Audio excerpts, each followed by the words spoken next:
Hello hi guys. അപ്പൊ ദേ ഞങ്ങളുടെ അടുത്ത വീഡിയോ ആയിട്ട് വന്നിരിക്കുന്നു തിരമാലയിലൂടെ.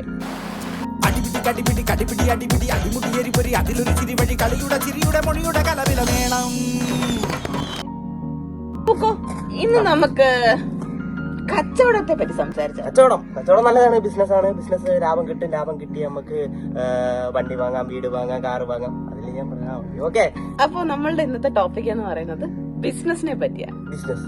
അതെ, ആദ്യത്തെ ബിസിനസ് എവിടെയാ തുടങ്ങിയെന്ന് അറിയോ ബുക്കോ? ബിസിനസ് അതായത് ആദ്യമൊക്കെ ഏതെങ്കിലും ഒരു ബിസിലായിരിക്കും. ഏതോ ഒരു ബിസിയിലാണ് 10,000 BC തൊട്ട് ഒരു 3000 BC, അതൊരു 5000 BC, ആ ഒരു റേഞ്ചിലായിരുന്നു ആദ്യത്തെ ബിസിനസ് സ്റ്റാർട്ട് ചെയ്തെന്നാണ് പറയുന്നത്. ആദ്യത്തെ ബിസിനസ് എന്തായിരുന്നു എന്ന് വെച്ച് കഴിഞ്ഞാൽ അറിയോ? Barter system. ഇവനുള്ളത് എനിക്കൊരു എന്റെ കയ്യിൽ അരിയുണ്ട്, ഇവന്റെ കയ്യില്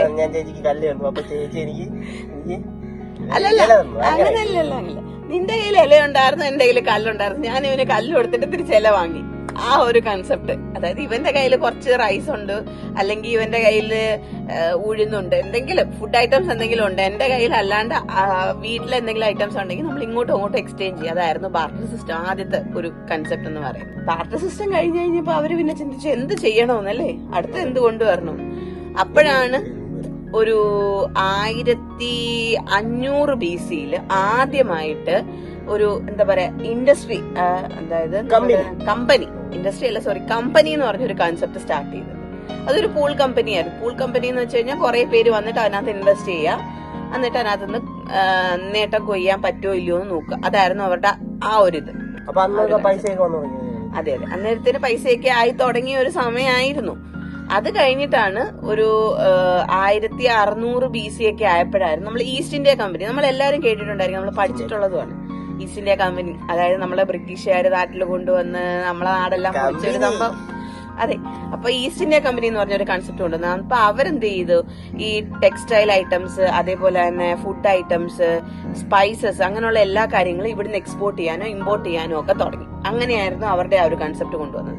പിന്നെ അങ്ങനെ പോയി ഒരു 1800 BC ഒക്കെ ആയപ്പോഴത്തേനും നമ്മളുടെ പുതിയ മോഡേൺ ടെക്നോളജീസ് ഒക്കെ കൊണ്ടുവന്നിട്ട് ബിസിനസ് എന്ന് പറഞ്ഞൊരു സംഭവം വലിയൊരു, അതെ പുതിയ കമ്പനീസ് വന്നു. ഇൻഡിവിജ്വൽ ഓണർഷിപ്പ് ഉള്ള കമ്പനീസ് വന്നു, സിംഗിൾ ഓണർഷിപ്പ് ഉള്ള company, sorry single group ownership ഉള്ള കമ്പനീസ് വന്നു. അങ്ങനെ പല പല കാര്യങ്ങൾ എമേർജ് ആവാൻ തുടങ്ങി. ഇപ്പൊ ടെക്നോളജീസ് ആയിട്ട്, അതെ ഷെയർസ്, ഇപ്പൊ എല്ലാരും കൂടുതൽ ആൾക്കാരും ഇൻവെസ്റ്റ് ചെയ്യുന്ന ഷെയർസിലൊക്കെയാണ്. കാരണം ഷെയർസ് ഡിം ആവുമ്പോൾ അവർക്ക് ലോസ് ഉണ്ടാവും, ഹൈ ആവുന്ന സമയത്ത് അവർക്ക് പ്രോഫിറ്റ് ഉണ്ടാവും. പ്രോഫിറ്റ് ലോസ് എന്നൊക്കെ പറഞ്ഞ കൺസെപ്റ്റ് ഒക്കെ കൊണ്ടുവന്നത് ബിസിനസ് വന്നതാണ്. കൊമേഴ്സ് പഠിച്ചാൽ നമുക്കറിയാം. സോറി, ഞാൻ കൊമേഴ്സ് അല്ലായിരുന്നു, കൊമേഴ്സ് പഠിച്ച അവനറിയാന്ന്. അപ്പൊ അവനോട് ചോദിച്ചാൽ മതി കൂടുതൽ കാര്യങ്ങൾ. നിങ്ങൾക്ക് എന്തെങ്കിലും ഡൗട്ട് ഉണ്ടെങ്കിൽ കമന്റ്സിലൂടെ നിങ്ങൾ ചോദിക്കുക. അപ്പൊ ഇവൻ പറഞ്ഞു തരും നിങ്ങൾക്ക് എന്ത് ഡൗട്ട് ഉണ്ടെങ്കിലും ബുക്കോ നിങ്ങൾക്ക് ക്ലിയർ ആക്കി തരുന്നതായിരിക്കും. പിന്നെ അതേപോലെ തന്നെ ഫസ്റ്റ് ബിസിനസ് മാൻ ആരാന്ന് അറിയാമോ? പുള്ളി മെസപ്പൊട്ടാമിയിൽ നിന്നുള്ളയായിരുന്നു. പുള്ളിയുടെ പേര്, അയ്യോ പേര് ഞാൻ മറന്നു. ഞങ്ങള് പേര് നിങ്ങൾക്ക് ഞങ്ങള് നിങ്ങൾ കമന്റ് ആയി. അതുപോലെ ഫസ്റ്റ് വിമനും നമുക്കൊരു ടാസ്ക് ആയിക്കോട്ടെ, ആദ്യത്തെ ബിസിനസ്മാൻ ആരാന്ന് കമന്റ് ചെയ്തേട്ടാ. അതെ, അതേപോലെ ഫസ്റ്റ് ബിസിനസ് വിമനും അവര് മെസപ്പൊട്ടാമിയ തന്നെയായിരുന്നു. പക്ഷെ ഒരു പെർഫ്യൂം മേക്കർ ആയിരുന്നു. പെർഫ്യൂംസ് ഒക്കെ ഉണ്ടാക്കുന്ന കെമിസ്റ്റ് ഒക്കെ ആയിരുന്നു അവരാണെന്ന് തോന്നുന്നു സുഗന്ധത്തിനെ പറ്റിയൊക്കെ ഉള്ള ഒരു ഇതുണ്ടാക്കിയത്. അത് അതിനെ പറ്റിയൊക്കെ നമ്മൾ പിന്നെ പറയുന്നതായിരിക്കും. അപ്പോ നിങ്ങൾക്കുള്ള ഒരു ടാസ്ക് എന്ന് വെച്ചാൽ ആദ്യത്തെ ബിസിനസ് മാനും ഫസ്റ്റ് ബിസിനസ് വിമനും ആരാന്നുള്ളത് നിങ്ങളൊന്ന് കമന്റ് ചെയ്യും. ഓക്കെ, അതുപോലെ അവർക്ക്